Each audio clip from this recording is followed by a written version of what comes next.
Halo, assalamualaikum, selamat malam. Salam sejahtera, Bapak dan Ibu. Oke, ini kita tunggu ya.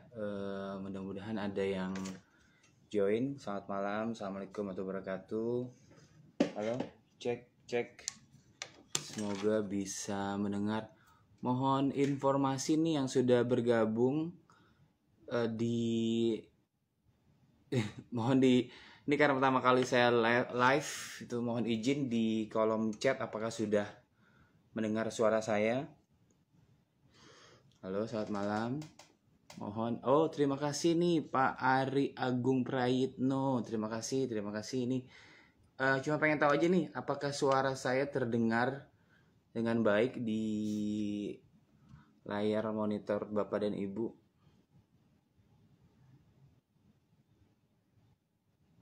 Oke. Waalaikumsalam warahmatullahi wabarakatuh. Ini ada Eta Cafe. Selamat malam. Oke, kita di jadwal itu jam 19.50. Kita punya waktu sekitar 4 menit ke depan. Mungkin terima kasih. Ini ada guru saya nih, Bang Lan Ananda. Nanti Bang Lan Ananda gantian ya, live Instagram ya. Jadi ini terobosan baru nih Pak Lan dari Indonesian Hypnosis Center. Kita akan sharing melalui live Instagram. Nanti akan ada banyak trainer yang juga akan mendapatkan kesempatan gitu kan untuk berbagi pengalaman, bercerita tentang aplikasi hipnosis ataupun manfaat dari hipnosis. Ini agak gerah ini. Oke, selamat malam. Mohon izin Bapak dan Ibu yang sudah bergabung, perkenalkan nama saya Yusdillah Sutianto. Saya sebagai trainer di Indonesian Hypnosis Center. Malam ini mau berbagi tentang manfaat dari hipnosis dalam dunia pendidikan. Kebetulan sebagai sehari-hari saya sebagai pendidik, sebagai trainer, juga hipnoterapis. Jadi saya menikmati banyak hal dengan hipnosis ini. Nah, malam ini kita akan share. Jadi saya terima kasih sekali, saya mewakili Indonesia Hypnosis Center. Malam ini saya akan share terkait pemanfaatan itu. Sebenarnya jika Bapak dan Ibu sudah bergabung di Indonesia Hypnosis Center, kita punya kajian rutin. Setiap malam Rabu itu Bapak dan Ibu itu nanti akan dapat materi pengulangan, tapi itu kepada hanya kepada alumni Indonesia Hypnosis Center. Nah, mungkin sekali lagi 2 menit lagi saya akan memulai. Waktu kita nggak banyak, hanya kurang lebih 30 menit. Nanti ada sesi tanya jawab mungkin. Dan terima kasih sekali yang sudah bergabung. Oke, sambil nunggu yang lain. Malam ini saya akan membahas tentang manfaat hipnosis dalam dunia pendidikan, gitu ya. Buat para alumni IHC, terima kasih sudah mau bergabung. Buat Bapak dan Ibu yang masih berminat juga untuk mempelajari hipnosis, Indonesia Hypnosis Center adalah tempat yang menurut saya cukup tepat untuk mengaktualisasikan diri, ya. Sekali lagi izin perkenalkan diri saya, nama saya Yusdillah Sutianto, sebagai trainer di Indonesian Hypnosis Center, sehari-hari sebagai tenaga pendidik. Dan malam ini adalah kali pertama, saya tahu ya kali pertama atau tidak, tapi yang saya tahu ini adalah momen pertama kita menggunakan live Instagram untuk sharing kepada publik, kepada masyarakat tentang apa sih manfaat positif dari hipnosis itu. Terlepas dari banyak sekali penafsiran dari hipnosis, nah saya berkesempatan untuk membagikan. Izin saya berdoa dulu.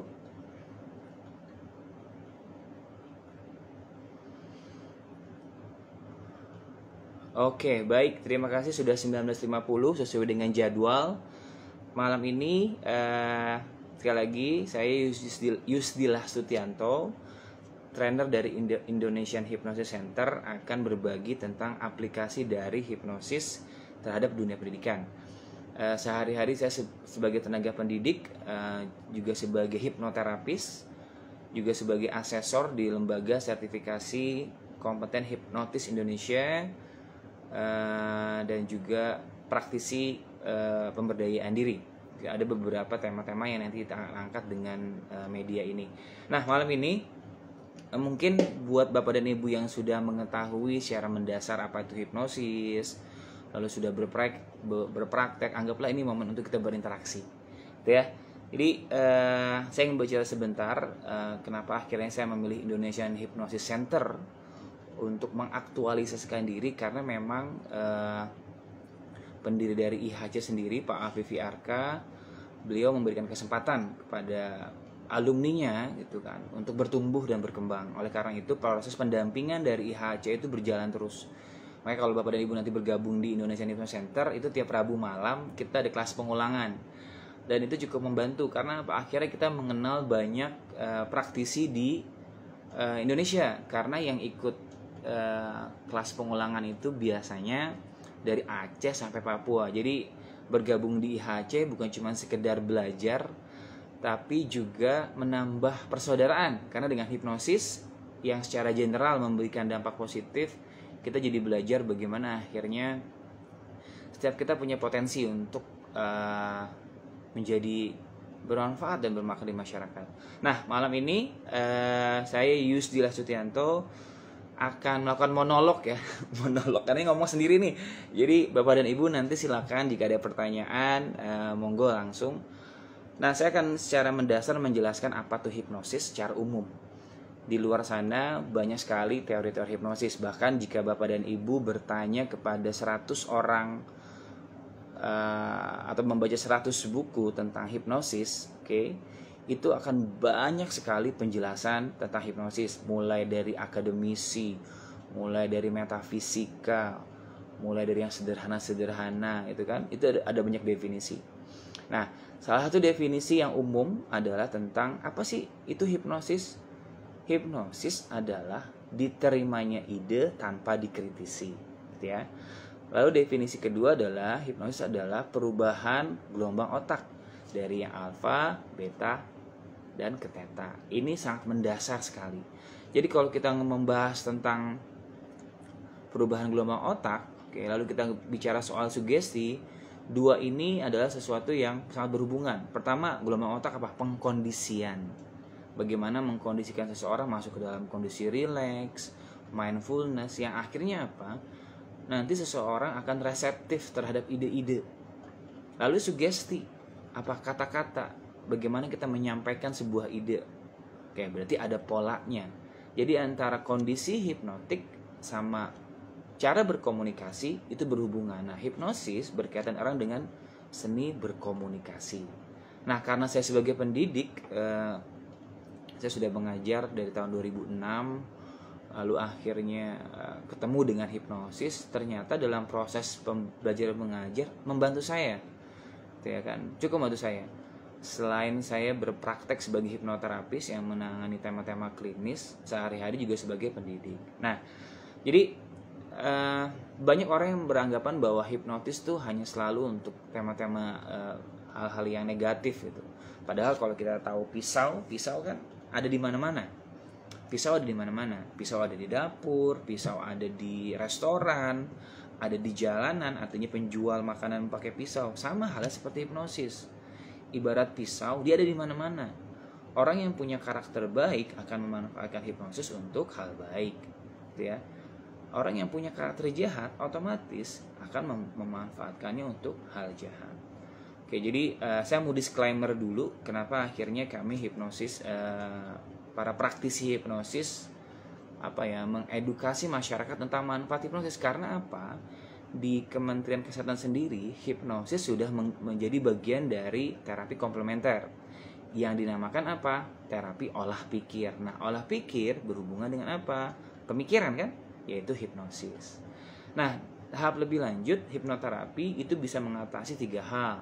Hal-hal yang berhubungan dengan pemikiran, perasaan, dan perilaku. Jadi jika sekarang Bapak dan Ibu berminat gitu kan untuk mengaktualisasikan diri lah dengan hipnosis, IHC adalah tempat yang tepat. Oke, malam ini hipnosis untuk pendidikan. Emang ada? Ada. Kenapa? Ya karena saya sebagai praktisinya gitu kan. Di sini saya punya 9 catatan dari pengalaman tentang bagaimana akhirnya saya memanfaatkan hipnosis. Jadi gini, mungkin buat sebagian orang yang belum tahu, hipnotis itu hanya sekedar masalah sugesti, memberikan sugesti pada orang lain atau bagaimana memberikan ide pada orang lain, bukan cuma sekedar itu. Tapi hipnosis juga ada sekitar 8 manfaat gitu kan. Yang pertama hipnosis, pertama sugesti jelas ya. Yang kedua eksplorasi. Makanya nanti kalau Bapak dan Ibu belajar hipnosis ketemu yang namanya path therapy, age regression, itu eksplorasi. Yang ketiga adalah ego strengthening, penguatan ego. Ya, penguatan ego. Jadi bagaimana akhirnya seorang bisa memutuskan sesuatu berdasarkan pemikirannya sendiri. Nah, di sini menggunakan pendekatan client center therapy. Yang ketiga bisa untuk analisis. Nah, ini dalam tema-tema klinis, hipnosis bisa dimanfaatkan untuk apa? Hipnoanalisis. Nah, ini berkaitan erat dengan pendekatan psikoanalisis. Ada beberapa pendekatan yang bisa dilakukan. Lalu ya tadi ada 4. Lalu ada untuk hiburan. Oke, ada hiburan, entertainment. Lalu ada untuk relaksasi dan mindfulness. Ini berhubungan nih. Relaksasi dan mindfulness adalah kondisi apa? Gelombang otak. Oke. Nah, di 30 menit ke depan saya akan menceritakan pengalaman saya pada akhirnya memutuskan hipnosis untuk menjadi bagian dari karir. Selain menjadi seorang praktisi hipnoterapis, juga menerapkan sedikit demi sedikit tentang hipnosis. Oke, seperti kita ketahui ya, pikiran bawah sadar adalah tanaman yang subur. Itu bisa ditanam sama apa saja. Oke, yang kedua, pikiran bawah sadar itu adalah sesuatu yang bisa dieksplorasi. Oke. Nah, ada seorang guru yang namanya Roy Hunter. Dia mengatakan ada 5 cara bagaimana kita bisa menembus pikiran bawah sadar seseorang untuk menanamkan ide. Ingat ya, tadi pertama adalah hipnosis adalah diterimanya ide tanpa dikritisi. Yang otomatis kita perlu punya skills, punya keterampilan bagaimana akhirnya kita bisa membuat orang menerima ide kita. Berarti berhubungan apa? Linguistik, pola bahasa. Nah, kebetulan sekali nih di Indonesia News Center nih tanggal 20 besok di Jakarta di Hotel Mercure akan diadakan workshop Neuro Linguistic Programming. Nah, ini bisa membantu Bapak dan Ibu yang ingin menambah skills ya, komunikasinya. Ya. Oke, jadi sebagai pendidik saya memutuskan untuk akhirnya memilih hipnosis menjadi pelengkap, dalam proses belajar mengajar, karena saya melihat bahwa ini bukan cuma sekedar sugesti semata kepada siswa, tapi bagaimana kita sebagai pendidik punya cara efektif untuk membangkitkan hal-hal yang perlu kita bangkitkan. Oke, kembali ke Roy Hunter. Roy Hunter bilang begini, ada 5 cara bagaimana kita bisa menembus pikiran bawah sadar seseorang, untuk menanamkan ide. Seeding namanya. Yang pertama apa? Yang pertama adalah repetition. Repetition is the mother of learning. Nah, repetition berhubungan sama hipnosis. Bagaimana kita mengulang-ulang pola kalimat yang ingin kita sampaikan ke murid. Repetition. Yang kedua, identifikasi kelompok. Artinya, ketika kita ingin menanamkan sesuatu kepada anak, perlu tercipta apa? Keakraban. Anak perlu mengidentifikasi bahwa gurunya itu adalah orang yang membuat dia nyaman. Bukan hanya sekedar proses pemberian informasi ya, tapi bagaimana akhirnya ada keterhubungan. Yang ketiga adalah figur otoritas. Guru, Bapak dan Ibu, mungkin dulu Bapak dan Ibu yang tahun 90-an sangat merasakan sekali bagaimana guru itu sangat tokoh sentral. Jadi apapun yang disampaikan oleh guru itu oleh murid itu dulu ya. Tapi sekarang kan sudah berbeda ya. Ada generasi-generasi Gen Y, Gen Z, di mana internet sudah menjadi bagian dari kehidupan mereka. Tapi figur otoritasnya sangat hipnotis dan salah satunya adalah guru. Yang keempat adalah emosi yang intens. Bagaimana akhirnya kita bisa menanamkan nilai-nilai lah ya kepada anak dengan memanfaatkan emosi yang ada pada anak ya. Makanya ada proses belajar yang menyenangkan. Yang kelima, hipnosis. Nah, kelima hal ini sebenarnya standar bagaimana akhirnya kita bisa menembus pikiran bawah anak-anak dengan pola komunikasi gitu ya. Nah, selanjutnya mungkin ini jarang dibahas gitu kan. Hipnosis sangat berhubungan sama neuroscience. Salah satu hal yang sering diangkat adalah tema-tema apa? Tema-tema neuroplasticity. Bagaimana akhirnya anak bisa beradaptasi dengan sebuah kondisi. Nah, dalam proses belajar mengajar, sebenarnya Bapak dan Ibu yang mungkin sudah bertahun-tahun menjadi seorang pendidik dan menjadi guru, Bapak dan Ibu sudah menjalankan ini. Apa itu tadi? 5 hal tadi. Repetition, identifikasi sosial atau kelompok, lalu figur otoritas, emosi yang intens. Sini sudah terjadi dalam dunia pendidikan. Nah, ada 9 catatan, saya balik lagi, ada 9 catatan apa sih yang diberikan hipnosis dalam dunia pendidikan. Saya sebagai guru, sebagai trainer, sebagai pendidik itu merasakan sekali. Yang pertama nih ya, manfaat. Silakan dicatat Bapak dan Ibu. Saya minta Bapak dan Ibu silakan sediakan kertas, karena kan beda nih kalau di Instagram itu nggak ada PowerPoint atau slide yang bisa di-share. Jadi apa yang saya sampaikan silakan kalau mau dicatat silakan, atau nanti bisa berkunjung kembali ke Instagramnya Indonesian Investment Center ini. Oke ya. Oke, silakan disiapkan alat tulisnya. Ini catatan yang mungkin nanti Bapak dan Ibu akan tertarik pada akhirnya untuk mempelajari. Karena nanti kalau kita bicara dalam dunia pendidikan itu kan terjadi setiap saat ya. Misalkan Bapak dan Ibu sekarang di perusahaan ada juga konsep pendidikan, tapi dengan nama pembinaan. Kalau Bapak dan Ibu sekarang public speaking, ada juga di situ proses pendidikannya apa? Edukasi, to educate ya. Jadi kalau Bapak dan Ibu sekarang ada di lingkungan di mana Bapak dan Ibu ada peserta atau ada karyawan, tetap edukasi itu terlalu ada gitu ya. Oke, ini catatan yang pertama ya. Catatan yang pertama dari manfaat hipnosis dalam dunia pendidikan adalah satu ya, memperkuat kebiasaan positif dan melepaskan kebiasaan negatif. Oke. Salah satu teori yang sangat terhubung dengan ini adalah teori dari Ivan Pavlov, response and conditioning. Bagaimana akhirnya kita mempola ulang. Jadi ketika ada kebiasaan positif pada anak, kita reinforcement. Oh, bagus ya. Lihat, kata-kata bagus ini penguat. Nah, fungsi hipnosis, dari seni berkomunikasi adalah menguatkan hal yang sudah baik. Oh, bagus ya. Sederhana itu, tapi hipnotik. Terima kasih ya. Jadi ketika kita menangkap anak melakukan perbuatan baik, itu kita apresiasi. Tapi yang jarang dilakukan oleh teman-teman guru ya, nggak semua juga, itu cenderung menangkap ketika anak berbuat hal negatif. Oh, kamu ya ini. Padahal ketika kita hanya menangkap perbuatan yang negatif lalu melupakan yang positif ini akan turun nih, akan tertutup. Kita pernah mengalami lah kecenderungan di sekolah itu, guru seringkali menangkap ketika siswa melakukan perbuatan yang kita anggap tidak baik. Padahal bisa jadi ada si baik yang muncul dalam momen tertentu. Oleh karena itu, seperti saya sampaikan, yang pertama adalah tujuan hipnosis memperkuat kebiasaan positif, dan melepaskan kebiasaan negatif. Bagaimana caranya? Nanti. Itu yang pertama ya, catatan pertama satu itu. Jadi bagaimana akhirnya kita memperkuat. Kita bisa masuk di mana sih kalau misalkan, kan nggak semua kan orang punya kompetensi untuk melakukan menggiring seorang masuk ke dalam kondisi trance atau hipnotik gitu. Kita bisa masuk dari mana? Dari berdoa.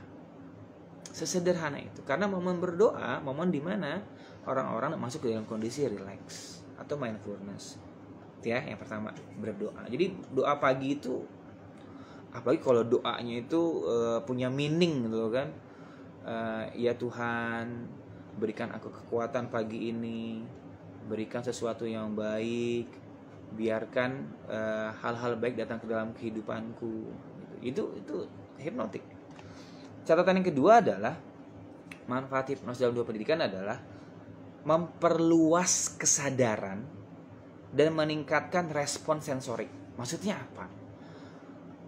Kita ketahui ya, hipnotis itu kan seni berkomunikasi ya, seni berkomunikasi. Jadi ketika kita menyampaikan sebuah ide sama anak, yang terjadi adalah dia punya sudut pandang baru. Makanya tema-tema hipnosis berhubungan sama apa? Meningkatkan kesadaran berpikir anak-anak. Ya, ini bahasa Inggrisnya consciousness lah, kesadaran, kepekaan. Dengan apa? Hanya dengan seni berkomunikasi. Diawali dari mana? Dari berdoa di pagi hari. Jadi kalau Bapak Ibu sekarang mungkin dalam dunia pendidikan atau karyawan di kantor, doa itu perlu disusun tuh skemanya tuh. Pagi ini adalah pagi yang cerah. Pagi ini adalah hari yang baru dalam hidupku, di mana aku akan fokus dengan apa yang aku lakukan. Sederhana doa itu, tapi ketika disampaikan berulang-ulang setiap pagi, sama saja seperti kita menanam sebuah nilai pada anak-anak. Oke? Tadi yang kedua ya, manfaat hipnosis adalah memperluas kesadaran. Oke, dengan bagaimana memanfaatkan panca indera, ya. Makanya kalau Bapak dan Ibu bikin lesson plan, rencana pembelajaran, kita berhubung dengan apa? Taksonomi Bloom. Ya, taksonomi Bloom. Itu kan ada prosesnya. Lalu kita menggunakan apa? Modalitas, lihat, dengar, rasa. Sederhana memang. Tapi buat peserta didik, di mana Bapak dan Ibu punya otoritas, oke. Lalu Bapak dan Ibu juga piawai berkomunikasi, lalu membangun keakraban, itu ngena banget. Itu catatan kedua. Catatan ketiga dari manfaat hipnosis dalam dunia pendidikan adalah apa? Meningkatkan fokus dan konsentrasi. Oke, manfaatnya itu meningkatkan fokus dan konsentrasi. Karena apa? Karena memang dulu orang yang pertama kali mengenalkan hipnosis, dia ngomong apa? Kondisi hipnotik itu adalah di mana saat seseorang merasa sangat fokus. Setelah dulu James Braid menggunakan istilah neurohipnologi, dia ingin merubah dengan apa? Nama monodeism. Karena fokus, saat seorang fokus, saat itulah ide bisa diterima. Jadi salah satu manfaatnya adalah meningkatkan konsentrasi dengan apa ya? Tarik nafas. Pagi-pagi kan sesederhana itu memang. Mulai dari berdoa, tarik nafas. Ya Tuhan, terima kasih, kata-kata bertuah ya, terima kasih, aku sayang diriku sendiri. Sederhana itu tapi bisa meningkatkan banyak hal. Lalu yang kedua adalah breathing, mindfulness, tarik nafas, buang nafas. Ini bisa meningkatkan konsentrasi. Sekarang Bapak Ibu bisa bayangkan ya, anak dari rumah berangkat itu nggak semuanya siap belajar. Bisa jadi di rumah lagi dimarahin orang tuanya, bisa jadi di rumah lagi ada apa, masalah-masalah keluarga. Nah, hipnosis dengan dimulai dengan doa atau kondisi relax atau mindfulness tadi, memutus sementara si anak, dengan dunia di rumahnya. Jadi kita ajak dulu dia fokus di dalam dunia sekolah, dunia belajar lah ya. Itu yang ketiga, hipnosis dengan tema-tema mindfulness atau breathing itu bisa meningkatkan konsentrasi. Yang keempat adalah, percaya atau tidak, hipnosis atau salah satu teknik hipnosis adalah namanya imajinasi yang dipandu. Itu bisa membantu meningkatkan kapasitas memori. Ada 5 bentuk memori ya. Memori yang berhubungan dengan gambar, suara, memori yang berhubungan dengan makna, langkah demi langkah, step by step, emosi, lalu sama satu lagi saya lupa, ada 5. Jadi ketika anak Bapak dan Ibu pandu imajinasinya di pagi hari setelah berdoa, lalu mindfulness, tarik nafas. Bayangkan hari ini kalian siap belajar matematika. Bayangkan pelajar matematika akan terinternalisasi dengan diri Anda. Bapak dan Ibu menyampaikan itu, gitu ya.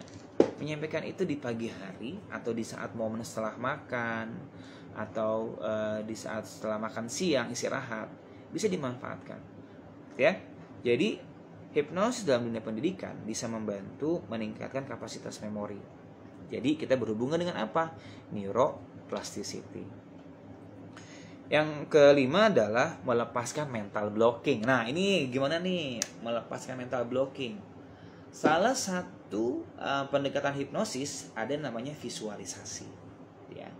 Sederhana memang visualisasi, tapi jika kita berikan kepada anak, itu seperti kita sedang membuat jalur baru di dalam pikirannya, gitu ya. Visualisasi, gunakan saja hal itu dan itu membantu sekali. Oke, jadi hipnosis bisa membantu melepaskan mental blocking, tapi dengan membuat anak terlebih dahulu mengenali apa sih keyakinan yang menghambat dirinya, apa sih nilai-nilai yang menghambat dirinya, ya. Lalu yang keenam adalah mengurangi kecemasan belajar. Bapak dan Ibu, enggak semua anak siap belajar. Hipnosis dengan pendekatan visualisasi, dengan pendekatan relaksasi, mindfulness, breathing, itu kan membawa anak masuk ke dalam kondisi alfa ya. Di momen itu ada momen dimana kita sedang meredam kecemasan emosinya. Jadi dia siap untuk belajar, karena lagi-lagi kita nggak pernah tahu apa yang terjadi pada anak di momen awal dia masuk kelas, ya. Jadi tadi bisa mengurangi kecemasan belajar. Yang ketujuh, ini nanti dalam tahap lanjut ada namanya Neuro Linguistic Programming. Itu adalah salah satu program yang akan dilaksanakan oleh IHC nanti tanggal 20 di Jakarta. Silakan Bapak dan Ibu yang memang berminat memperdalam keterampilan linguistik bisa belajar NLP di kreatif NLP di IHC tanggal 20. Itu bisa menstimulus anak, bisa menstimulus anak untuk berpikir secara objektif dan orsinil. Bagaimana caranya? Dengan induksi yang berbentuk pertanyaan. Nah, makanya berhubungan dengan apa? Taksonomi Bloom. Jadi hipnosis itu enggak selalu tentang seorang membuat seorang tidur enggak. Tapi ketika orang ditanya lalu blank, lalu dia berpikir mencari ke dalam dirinya untuk mendapatkan sebuah jawaban, itu namanya kondisi hipnotik. Nah, pertanyaan itu, Waalaikumsalam Pak Ali. Pertanyaan itu bersifat induktif, ya. Di NLP nanti ada belajar namanya meta model, gitu kan. Lalu ada lagi Milton model, bagaimana mempengaruhi anak atau peserta belajar. Jadi gini, kalau Bapak dan Ibu ketika Bapak dan Ibu mengajar lalu melihat siswa seperti ini ya, kepalanya agak miring, menyimak, matanya agak, pupilnya membesar. Nah, itu yang namanya kondisi hipnotik. Karena apa? Dia reseptif terhadap ide. Jadi, memanfaatkan hipnosis dalam dunia pendidikan adalah bagaimana kita menyiapkan anak siap menerima informasi. Makanya banyak teori yang mendukung. Tadi Ivan Pavlovian, taksonomi Bloom, lalu neuroscience juga ada di situ. Jadi bisa dibayangkan Bapak dan Ibu, kalau Bapak dan Ibu mau belajar hipnosis, IHC bisa membantu Ibu mengaktualisasikan diri. Mereka nih alumni yang sudah belajar di IHC merasakan. Silakan sekarang Bapak dan Ibu, kalau sekarang Bapak dan Ibu alumni IHC, boleh kasih testimoni apa yang Bapak dan Ibu rasakan sekarang setelah berada di IHC. Pendampingan, bahkan sekarang Pak Afifi, pendiri dari Indonesian Hypnosis Center, juga sebagai ketua perkumpulan komunitas hipnotis Indonesia. Jadi kita nggak cuma sekedar ngomongin hipnosis dalam tataran yang parsial ya, kita panjang. Ada PKHI, ada LSPKHI. Jadi benar-benar kita dampingin Bapak dan Ibu akhirnya memiliki kompetensi. Sampai nanti akhirnya Bapak dan Ibu memutuskan mau dibawa kemana nih kompetensi hipnotiknya Bapak dan Ibu. Oke, tadi catatan ke-7, menstimulus anak untuk berpikir objektif dan orsinil dengan caranya berpikir sendiri. Dan ini berhubungan dengan apa? Ambak. Apa manfaatnya bagiku untuk belajar? Ini kan hypnotic situation. Jadi kan nggak mungkin juga hypnoselling, kan nggak mungkin kita buat anak orang tidur kan, sama kayak hypnoteaching. Kita nggak mungkin buat anak masuk ke dalam kondisi tidur padahal dia mau belajar. Tapi tadi mengurangi kecemasan, melepaskan mental blocking, meningkatkan kesadaran, memperluas cara berpikir, imajinasi, kan itu kan. Belajar itu kan bukan cuma sekedar tentang logika berpikir, tapi imajinasi. Ingat kata Einstein, imajinasi adalah akhirnya apa? Yang bisa mengembangkan seseorang untuk berpikir lebih luas. Oke, tadi nomor 7, nomor 8 adalah ini yang paling penting nih, manfaat dari hipnotik dengan pendekatan sugesti. Tadi meningkatkan kepercayaan diri, self worth, self confidence sama self efficacy. Percaya atau tidak Bapak dan Ibu, sugesti yang diberikan ketika anak dalam kondisi hipnotik atau trance menyimak, lalu Bapak dan Ibu menggunakan kalimat-kalimat positif, bisa meningkatkan ini, self confident, percaya diri, self worth, penghargaan terhadap diri sendiri, self efficacy, dia menilai dirinya bisa melakukan hal A, B, dan C. Jadi hipnosis dalam dunia pendidikan, jika Bapak dan Ibu sudah punya keterampilan itu, entah bagaimana mengkondisikan anak belajar ataupun dalam tema-tema seni berkomunikasi tadi. Tema ini yang paling sekarang sedang dibahas. Tema ini saya sebagai guru ya, saya mengajar dari usia dini, dari toddler sampai SMA. Sekarang pun saya sebagai hipnoterapis dan trainer, saya merasa bahwa tema yang paling mempengaruhi pembentukan karakter anak adalah apa? Self esteem. Self esteem dibentuk dari apa? Keluarga, lingkungan, teman, sebaya, dan segala macam. Nah, hipnosis selain tadi bisa untuk kepercayaan diri, self worth, self efficacy, juga self esteem. Bapak dan Ibu, 2 tahun di masa pandemi, anak-anak itu khawatir ketemu orang. Karena sangat berbeda ketika mereka berhadapan di dalam dunia maya, lalu berhadapan karena apa? Ada inner critic. Nah, salah satu manfaat dari hipnosis juga tadi apa? Meredam inner critic. Makanya meredam kecemasan. Kecemasan sering berhubungan dengan apa? Inner critic. Ya. Nah, yang ke-9 manfaat dari hipnosis dalam dunia pendidikan adalah bagaimana kita belajar menyesuaikan modalitas anak. Ini tema yang umum, namanya VAKOG, visual, auditory, kinestetik, olfaktori, dan gustatory. Jadi hipnosis sebagai analis, ingat ya, tadi ada 5 manfaat ya. Hipnosis untuk sugesti, untuk eksplorasi, untuk analisis, untuk ego strengthening, sama untuk entertainment, hiburan, dan relaksasi. Yang paling mengenal adalah analisis. Kita menganalisis bagaimana cara belajar anak ini. Apakah dia orang yang visual? Banyak teori juga yang masih meragukan dengan pemikiran ini. Oh, visual, auditor, bener nggak sih? Ya coba saja kita perhatikan diri kita. Ketika ada orang, misalnya gini, saya orangnya visual, lalu guru saya ngomongnya selalu dengan kata-kata audio. Dengarkan, rasakan. Saya perlu menerjemahkan kalimat mendengarkan itu menjadi bahasa visual. Itulah mengapa pola kata visual, auditori, dan kinestetik itu bisa membantu anak memahami dengan cepat sebuah konsep. Ya, makanya bagi Bapak dan Ibu bergerak dalam dunia pendidikan ada namanya differentiate learning. Diferensiasi cara belajar anak. Ini sekarang sedang digadang-gadangkan, apalagi sekarang Bapak dan Ibu sedang belajar Merdeka Belajar, kan ngomongin itu. Bagaimana akhirnya anak itu belajar dengan cara dia menerima informasi, dengan cara dia berpikir. Yang berarti hipnosis bisa masuk dalam tema-tema ini. Tapi di mana hipnosisnya? Yang tadi, memanfaatkan momen-momen di mana anak menyimak. Karena menyimak adalah gelombang alfa. Karena gelombang alfa adalah di mana anak reseptif terhadap ide. Lalu yang kedua adalah tadi linguistik guru itu figur otoritas sekali. Ngomong A, ngomong B ketika di kelas, apalagi kalau Ibu sudah belajar konsep namanya framing. Framing itu diajarkan di NLP, bagaimana mempengaruhi orang dengan cepat.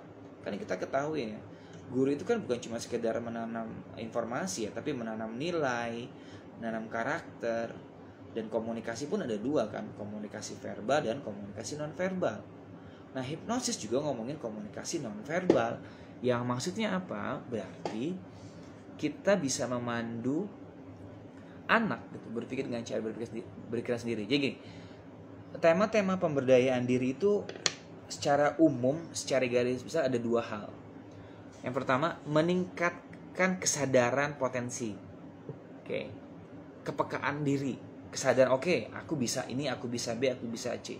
Nah, hipnosis masuk di situ. Yang kedua, kreativitas imajinasi. Dua hal ya. Ini cuma dua ya. Tadi meningkatkan kesadaran diri, kreativitas imajinasi. Meningkatkan kesadaran diri, tema-temanya apa? Mindfulness. Kreativitas imajinasi, tema-temanya apa? Visual. Kedua-duanya ini kondisi hipnotik. Tadi ada 9 catatan. Oke, saya ulang pertama, saya ulang lagi ya. Nanti saya akan kasih beberapa tips bagaimana Bapak dan Ibu bisa memulai memanfaatkan hipnosis ketika dalam proses belajar. Jadi bukan cuma sekedar di sekolah ya, kan nggak semua di sini guru, tapi bisa ke anak juga. Yang pertama, memperkuat kebiasaan positif, ya. Yang kedua, memperluas kesadaran dan meningkatkan respon, ya, dengan sensori ya. Yang ketiga adalah meningkatkan konsentrasi, membantu meningkatkan kapasitas memori, oke, dengan visualisasi. Melepaskan mental blocking, oke. Menstimulus pemikiran objektif dan orisinil, oke. 8, mengembangkan kepercayaan diri, oke, dan kekuatan. Jadi anak-anak tuh tahu lah. Makanya ada konsep namanya self efficacy. Yang ke-9 adalah menyesuaikan dengan pola belajar anak. 9 tema ini adalah manfaat dari hipnosis. Tapi pasalnya sekarang orang berpikir bahwa hipnosis hanya tentang sekedar kondisi sugesti gitu, nggak banyak. Ada nanti kalau Bapak dan Ibu belajar lebih dalam, ada PATS terapi, ada brief hipnoterapi, ada NLP yang akan nanti hari Minggu kelasnya tuh di Jakarta di Hotel Mercure. Kebetulan saya yang ngajar. Jadi Bapak dan Ibu yang mau menambah keterampilan komunikasi gitu kan, siapa tahu nanti berkesempatan gitu untuk mengembangkan diri jadi trainer juga, silakan daftar di Indonesian Hypnosis Center kelas NLP ya, NLP Practitioner dari jam 8 pagi sampai jam 9 malam. Nah, oke. Dari 9 tadi kan ada pertanyaan nih dari Bapak dan Ibu, bagaimana caranya, how to start, how to begin. Oke. How to start. Yang pertama, how to start, begin with the end in mind. Itu jelas tuh kalau Bapak dan Ibu belajar Stephen Covey, pertama pasti adalah ketika ingin memulai sesuatu, apa yang perlu kita lakukan? Oke. Mulai dari apa yang kita capai, gitu kan? Kan dalam proses belajar kan jelas kan di kelas itu. Saya ingin anak-anak itu akhirnya bisa menerima informasi yang saya berikan. Itu jelas. Yang pertama Bapak dan Ibu, mindfulness. Sederhana mindfulness itu di pagi hari, silakan pejamkan mata anak-anak. Tarik nafas, oke, katakan pada diri sendiri, lalu tambah lagi dengan apa? Butterfly hug. Hai, ini sederhana tapi meaningful. Anak-anak suka dengan hal ini. Dari tingkat toddler ya usia dini sampai dewasa, ajarkan tema sederhana tentang mindfulness. Bagaimana akhirnya mereka hadir dengan dirinya sendiri. Bisa dalam berdoa. Nanti dalam tahap lebih lanjut, Bapak dan Ibu yang ingin benar-benar pengen piawai dalam hipnosis ya belajar di salah satunya Indonesian Hypnosis Center lah ya, atau ada LOA nanti. Yang kedua adalah afirmasi positif atau sugesti positif. Katakan itu.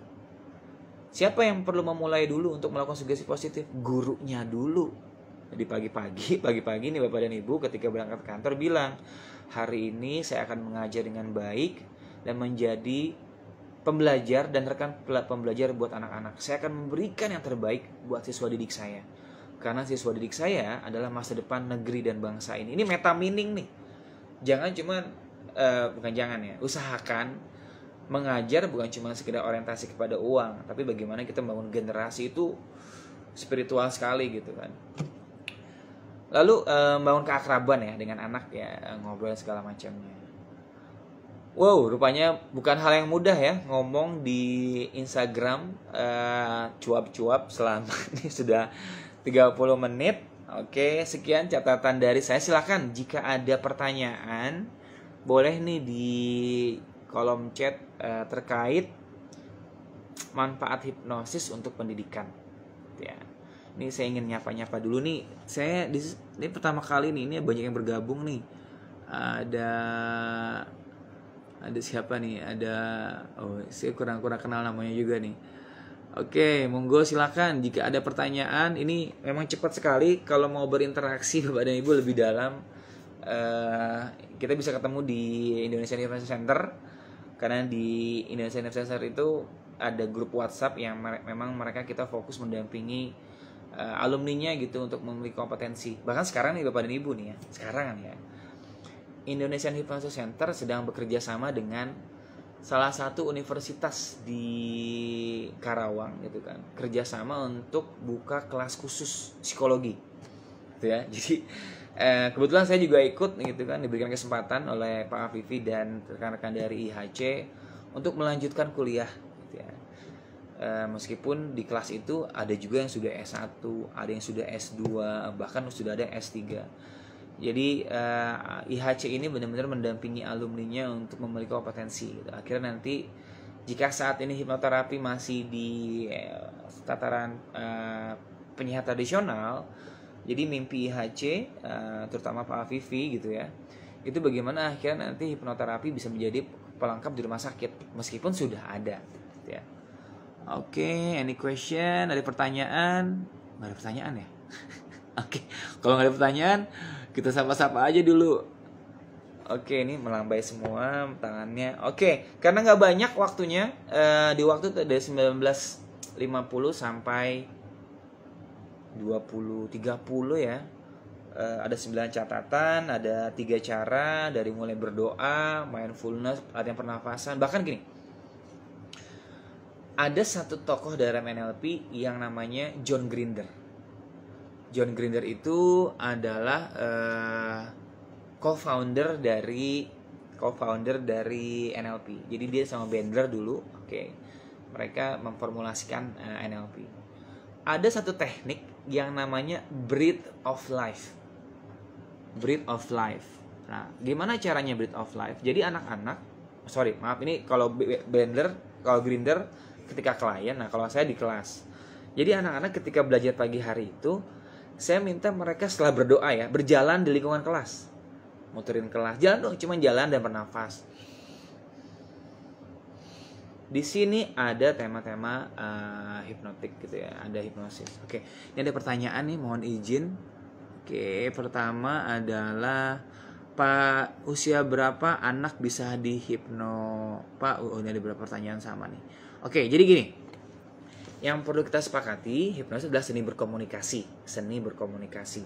Jadi semenjak dalam kandungan, anak-anak itu sudah punya indera pendengaran, bahkan indera pertama yang kalau nggak salah pertama kali tumbuh adalah indera pendengaran. Jadi bayi dalam kandungan itu sudah bisa mendengar orang tuanya berbicara. Makanya ketika ini tema-tema parenting ya, ketika ada ibu-ibu hamil, ada ibu hamil lah ya, itu diharapkan sang ibu itu berkata positif, afirmasi positif pada bayinya. Nah, kamu pinter ya. Hanya memang konsepnya bukan hipnosis yang kita pelajari di kelas. Tapi bagaimana si ibu mengucapkan afirmasi positif pada anaknya? Karena apa? Sudah bisa tertanam. Karena apa? Di usia bayi dalam kandungan sudah ada apa? Jaringan neuron, jaringan di otak, dan itu bisa menerima informasi. Jadi kalau pertanyaan Bapak usia berapa, ya kita bisa katakan gitu, di usia bayi pun anak sudah bisa menerima informasi. Lalu bagaimana menguatkannya? Ingat, repetisi. Repetition is the mother of learning. Jadi hipnotis dalam tema-tema tertentu nggak cuma sekali diberikan. Pernah nggak Bapak dan Ibu nih ya? Ada orang itu ganteng banget, tapi nggak pede kalau ketemu lawan jenis. Tapi ada orang cowok wajahnya biasa aja gitu kan, wajahnya biasa, tapi pedenya tingkat dewa. Bahkan kalau ketemu cewek tuh, itu kan skill, keterampilan kan. Rupanya usut punya usut, orang tuanya gitu kan, orang tuanya itu menanamkan nilai itu secara langsung dan tidak langsung. Karena orang tuanya punya rasa percaya diri, anaknya mengidentifikasi, anaknya mengimprint. Jadi sejak kapan? Sejak anak sudah bisa berkomunikasi dan mendengar. Itu dia. Oke, terima kasih Pak Afri. Lalu ada pertanyaan selanjutnya, mungkin jawabannya sama. Bagaimana cara menghipnotis anak yang aktif? Saya sudah beberapa mencoba memperhatikan anak saya, namun proses belajar saja lalu dia bermain kembali. Wait, nah jadi gini. eh, bermain itu kondisi hipnotik. Pak siapa nih, Pak Rizky ya, bermain kondisi hipnotik, ya kan? Jadi ketika dia bermain, main game misalkan, ini kondisi apa? Fokus. Ketika anak kondisi fokus, apa? Dia reseptif terhadap ide. Tapi kebanyakan kita ketika anak sedang bermain, lagi happy gitu kan, kita nggak suka gitu, kita nggak senang, nggak momennya dia bermain, main games. Kita ngomong sesuatu yang negatif. Kamu ya main terus ya, nggak tahu diuntung, nggak bisa mengelola ya. Dasar anak, mungkin ada yang seperti itu, saya nggak tahu ya. Tapi momen ketika dia bermain game itu kondisi fokus. Lalu kita bisa ngomong, nah, ini dengarkan kalimat saya, ini sugesti ya. Nah, saat sekarang kamu bermain, ayah menyadari bahwa kamu suka bermain. Tapi saat ini pula kamu sedang belajar dan menerima sugesti ayah. Kamu lebih pintar mengelola waktu, kamu lebih piawai mengelola waktu, dan kamu akan konsentrasi. Bermain boleh, lagi mainin dia nih, gak apa-apa. Tambah lagi satu konsep dari Pavlov. Buat apa? Buat jangkar. Dipegang nih, disentuh bagian ini, lalu ngomong tadi afirmasi positif, lagi main ya. Nah, ayah tahu kamu suka bermain, tapi dalam kondisi ini dengarkan kata-kata ayah ya. Sekarang kamu pandai mengelola waktu, dan entah bagaimana setiap kali ayah ngomong, kamu jadi lebih paham bahwa fokus belajar itu penting. Gak apa-apa kamu main nak, tapi ayah juga pengen ngomong nih sama bagian kamu yang mau belajar. Jadi intinya adalah kita memanfaatkan kondisi hipnosis yang natural. Jadi gitu ya Pak. Jadi gak apa-apa dia aktif, tapi kita ajarkan dia tentang konsep atau skema baru. Jadi ada saat momen dia perlu belajar, ada saat momen dia bermain. Nah, saat dia bermain kondisi apa? Kondisi trance. Saat kondisi trance dia lari-lari kan tadi. Keempat, emosi yang intens. Emosi yang intens itu senang, sedih, bahagia. Emosi yang intens ditemukan saat apa? Tadi bermain si happy. Happy ini bisa muncul dikasih nilai baru. Oke, Kak, aku alumni HC Banjarmasin. Cara agar orang tergantung bahasa yang dipakai Kak. Soal kemarin aku pakai bahasa Indonesia nggak terhipnotis. Yes. Ya tentulah menyesuaikan cara komunikasi orang itu. Ini kalau di Banjarmasin nanti kita bisa ngobrol ya di WhatsApp IHC gitu kan. Karena memang itu keuntungannya teman-teman di IHC adalah dapat pendampingan dari WhatsApp. Oke, ada lagi nih pertanyaan. Mengaktifkan pembelajaran di kelas. Oke Pak, jadi gini, ini ada Pak Muhammad Danwar. Oke, bagaimana caranya? Yang pertama, kenali cara belajar anak. Sekarang ini ada konsep kan Merdeka Belajar. Salah satu turunannya apa? Differentiation learning. Oke, cara belajar yang menyesuaikan gaya belajar anak gitu kan. Jadi pahami karakter anak belajar anak. Atau kalau bapak dan ibu mengajar, ya gunakan modalitas itu. Bayangkan, rasakan. Bahkan sekarang apa yang jarang disentuh? Kita buat rencana pembelajaran gitu kan. Itu tahapannya biasanya cuma sampai di tahap mengingat. Nanti Bapak bisa cari namanya taksonomi Bloom. Kan ada tahapannya. Understanding, evaluating, lalu demonstrating. Nah, bagaimana cara membuat anak-anak belajar efektif? Ya demonstrasi. Gitu ya. Ya bisa dengan visualisasi, boleh. Atau apa? Bermain peran atau role play, silakan Pak. Itu keren, materinya sangat bermanfaat. Ini masilan. Oke, Mas, acara ini ada rekamannya ya? Insya Allah nanti tanya sama, Insya Allah ada. Nanti biasa kalau nggak salah ada ya. Ini oke, tadi udah terjawab ya Pak. Oke, ada lagi ya? Oke, ini pertama kalinya saya pun nggak kerasa ya 30 menit ngomong. Tadi manfaati sebelum pendidikan. Bapak dan Ibu yang memang berminat belajar hipnosis, silakan bergabung di Indonesian Hypnosis Center. Nanti ketemu dengan saya dan beberapa trainer. Kebetulan ada banyak dokter. Jadi hipnosis tidak semata-mata tentang sugesti. Oke. Banyak yang sudah mengembangkan. Bisa buat medical hipnosis. Lupa menyebarkan itu. Medical hipnosis. Jadi buat operasi anestesi lokal, pain management, itu bisa dimanfaatkan juga. Lalu metafisik. Jadi ada ragam pendekatan hipnosis yang dikembangkan oleh banyak tokoh gitu. Kebetulan kalau Bapak dan Ibu lihat di belakang saya, ini ada beberapa buku-buku hipnosis yang memang saya suka baca gitu ya. Apakah anak autis bisa ini terakhir ya Pak. Terakhir ya Pak, karena sudah jam 20.35 dan mungkin Bapak dan Ibu besok mau mau persiapan upacara gitu kan, kayak udah malam gini. Ini pertanyaan terakhir dari Pak Apri. Terima kasih untuk malam ini. Semoga kita bisa ketemu lagi di kemudian hari di live Instagram, atau silakan Bapak dan Ibu kalau mau bergabung di HC. Gini, apakah anak autis bisa dihipno? Sebentar. Ingat, pertama saya akan menjawab dengan begin with the end on mind. Kita mulai dengan ingin anak-anak ini jadi apa dulu. Kalau kita bicara soal autism, spektrum autis kan gak cuma satu. Ada inklusi, ada Down syndrome, ada ada autis berat. Ini kan beda-beda nih. Otomatis goalsnya beda-beda. Tapi kalau pertanyaannya bisa gak dihipnosis? Bisa. Tergantung tergantung dari tujuannya apa. Sekarang saya sedang menangani satu klien spektrum autis, spektrum autis, tapi dia sudah kuliah. Dia sudah kuliah di sebuah university lah ya, university. Lalu program kita nggak banyak. Kita cuma pengen dia menumbuhkan self efficacy-nya, bahwa dia bisa melakukan sesuatu, bahwa dia berharga. Kalau dalam dunia pendidikan, tema-tema inklusi apa sih? Sensori integrasi kan. Itu kan ya bagaimana melibatkan banyak unsur. Itu yang pertama. Cara belajar sensori integrasi.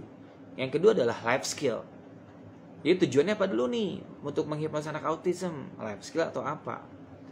Oke, yang ketiga adalah tadi menumbuhkan kepercayaan diri, pemaknaan diri, penghargaan diri. Itu goalsnya. Lalu bagaimana dalam tema-tema akademik dan belajar? Kita menyesuaikan dengan gaya belajarnya dia. Inklusi, dia masih bisa menerima informasi, masih bisa menerima 1 atau 2 perintah. Down syndrome apa ya? Life skill. Autis berat ya apa ya? Sama lagi life skill. Kita nggak bisa bohongin itu. Nah makanya pertanyaannya adalah apakah bisa ya? Kita pelajari dulu spektrum autismnya di mana. Bisa. Goalsnya apa dulu nih? Sugesti positif arahnya kemana tadi? Self esteem, self worth, self confidence. Sampai nanti dengan konsep repetisi ya tadi ada skill baru. Nah, anak yang saya tangani ini goalsnya sederhana. Dia punya kepercayaan diri tumbuh karena orang tuanya mendukung sekali. Oke, mungkin itu ada. Mungkin malam ini udah sampai di situ. Terima kasih. Sampai ketemu lagi di perjumpaan selanjutnya, Bapak dan Ibu. Informasi lagi, tanggal 20 Agustus ini Indonesia Neuroscience Center menyelenggarakan workshop Neuro Linguistic Programming Practitioner. Itu udah di Hotel Mercure dari jam 9 pagi sampai jam 20 malam. Kebetulan saya berkesempatan jadi orang yang sharing lah, yang mengajarkan apa itu hipnosis. Nanti Bapak dan Ibu silakan manfaatkan kesempatan itu karena itu momen yang jarang diadakan offline gitu. Dan satu hari belajar apa ya, kita ketemu di sana gitu ya. Silakan Bapak dan Ibu mungkin yang belum menjadi bagian dari Indonesian Hypnosis Center. LKP ini terdaftar di Kemendikbud, di vokasi. Lalu kita juga berafiliasi dengan perkumpulan komunitas hipnotis Indonesia, di mana Pak Afi sebagai ketuanya, juga sebagai ketua direktur dari IHC. Lalu sekarang sudah ada LSP kompeten hipnosis Indonesia, di mana Bapak dan Ibu nanti punya sertifikat dibawa dengan lambang Garuda. Plus kalau Bapak dan Ibu nanti bergabung di PKHI, punya kesempatan membuat Gria Sehat Hipnoterapi. Ini tantangan baru lagi nih. Saat ini di Jakarta, Pak Anies Baswedan itu sudah merubah nama rumah sakit jadi rumah sehat. Otomatis ada potensi hipnoterapi akan menjadi bagian dari Gria Sehat itu, karena kan program pemerintah. Nah, jadi hipnosis sekarang sudah sangat resmi, diakui sebagai profesi. Nah, dan saya pun menikmati ini. Jadi sehari-hari sebagai pendidik, pengajar, lalu Sabtu Minggu melayani klien dalam tema-tema terapeutik, juga sebagai pembelajar. Itu terima kasih. Oh, 40 menit ya. Tadi kita mulai jam 19.50 dan saya ngoceh terus. Ini monolog ya, monolog.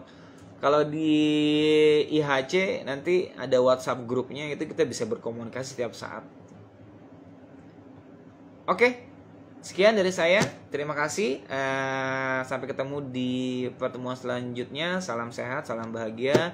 Semoga yang malam ini bergabung, oke, dan berminat belajar hipnosis di Indonesian Hypnosis Center mendapatkan kesempatan. Karena lagi-lagi ilmu itu akan mencari tuannya. Ilmu akan mencari tuannya.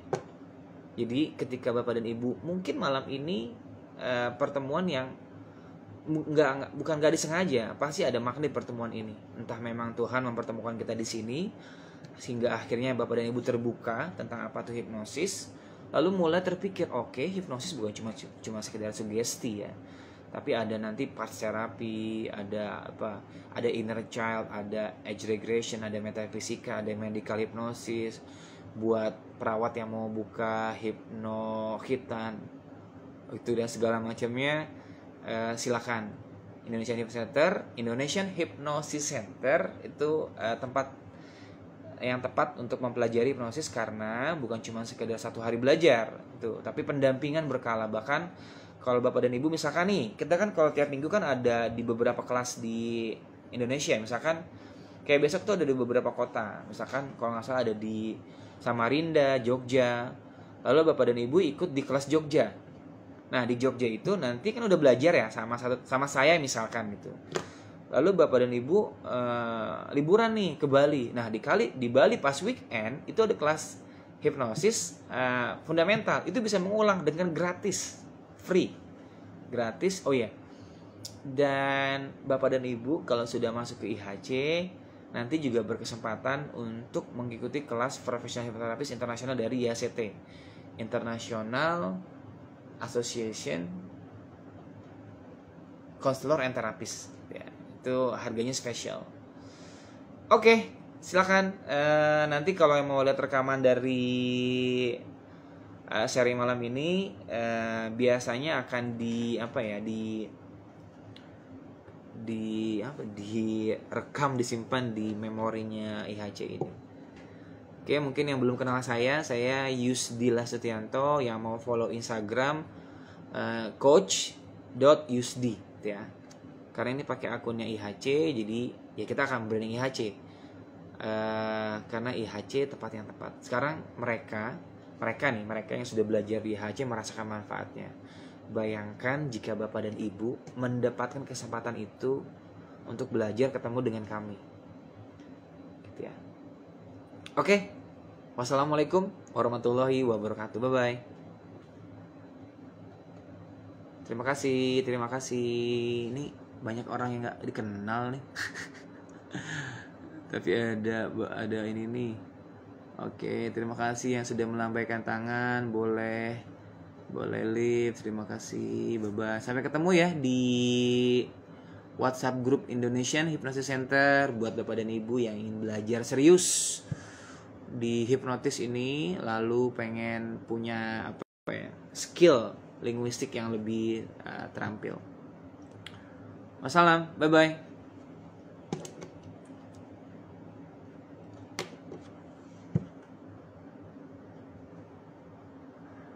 Oke, kita tutup ya. Selamat beristirahat. Assalamualaikum.